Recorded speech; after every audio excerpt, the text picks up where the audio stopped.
இந்திரசித்தன் செத்துருவாங்க. எந்த இந்திரசித்தன்? இவன் தூக்கி வளர்த்த பிள்ளை.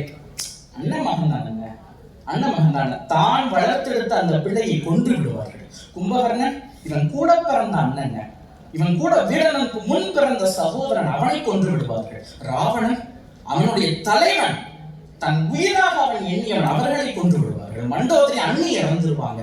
ஒட்டுமொத்த குடும்பத்தையும் ராமனுடைய வெற்றி வேள்வியில் ஆகுதி பொருளாக எங்கள் வீரனன் இட்டு தந்தான் என்று சொன்னால் அவனுடைய தொண்டிற்கு இணையாக யார் வந்து விட முடியும்? யோசித்து பாருங்க. இப்ப வீரனன் நாட்டை விட்டுதான் வரான், ஏன் திருச்சிரையை கூட்டிட்டு வரல? இவன் நாடு வேண்டாம், நகரம் வேண்டாம், ஊர் வேண்டாம், உறவு வேண்டாம் என்று அத்தனை பேரையும் துறந்து விட்டு ராமன் பாதத்தில் வந்து சரணாகதி அடைகிறானே, ஏன் தன் மகளை கொண்டு வரவில்லை? மகளை கூட்டி வந்து விட்டால் சீதை நிர்கதியாகி விடுவாள் என்பது வீடனுக்கு தெரியும். அப்ப வீடனன் ராமன் உயிரை காப்பாற்றினான் என்று சொன்னால் வீடனுடைய மகள் திரிசடை சீதையுடைய உயிரை காப்பாற்றினால் ஒரு குடும்பமே உழைச்சிருக்கீங்க.